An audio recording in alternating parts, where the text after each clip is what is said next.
Now that we've learned how to put the bassoon together, we need to learn how to hold it so that we can play it. Today we're going to talk about our left hand position, or what I like to call no chicken wing.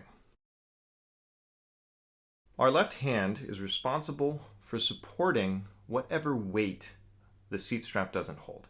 So it's really important that we get this position right. We want our muscles to be able to support the bassoon weight as easily as possible. The first thing we need to do then is make sure your seat strap is correct and that your bassoon is hooked on in the right place.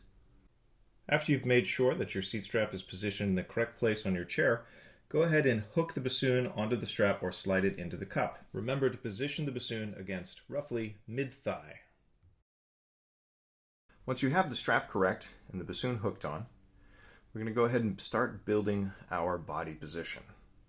Okay, first thing we need to learn how to do is shape our hand. So when it's time to put the bassoon in the hand, we do it right the first time.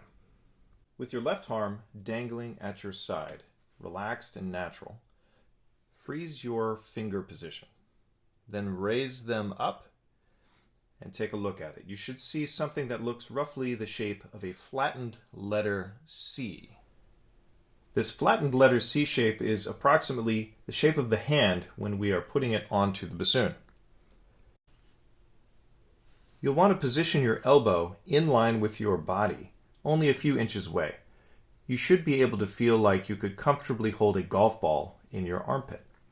Your upper arm, from your shoulder to your elbow, should be in the same line as your torso or your upper body. Making sure that your elbow is only a few inches from your body and that your upper arm is in line with your body will prevent you from having what I call a chicken wing, when your arm is either tucked behind your back or flying away from your body so it's so far from your torso. We don't want a chicken wing when we're playing bassoon.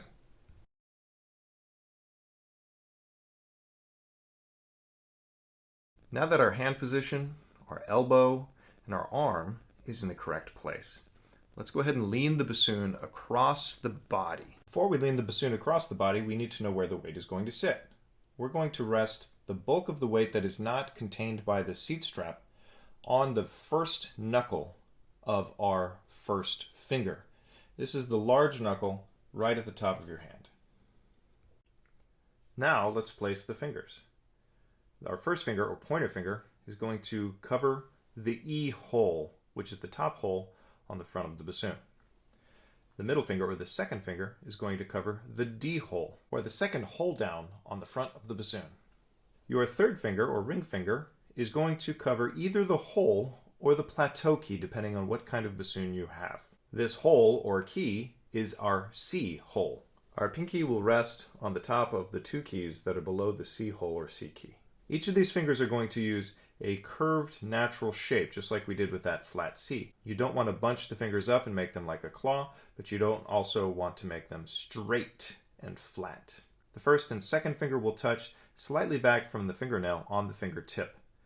Your third finger will touch the key or the hole with more of the pad of the finger, less the tip. Our thumb will press down the whisper key, the bottom key in the row of either 4 or 5 keys, depending on your bassoon, that is on the side of the bassoon facing you. We need to make sure that we bridge the thumb over the long skinny key, our low D key. We don't want to make contact with this key. The thumb will touch with the fleshy part underneath the nail. We don't want to touch on the side of the nail or on the very tip of the thumb. The only time you can touch with the very tip of the thumb is if your thumb is just not quite long enough, but still make sure that you bridge over that low D key. Now that we have the hand in place, we want to double check the arm. Make sure that we don't have our chicken wing. Also, we should be able to draw a straight line from our elbow through our wrist to that large first finger knuckle. This will help make sure that you're supporting the weight in the right part of your body. Don't let the wrist bend or break, otherwise you're going to change which muscles you're using to support the weight of the bassoon.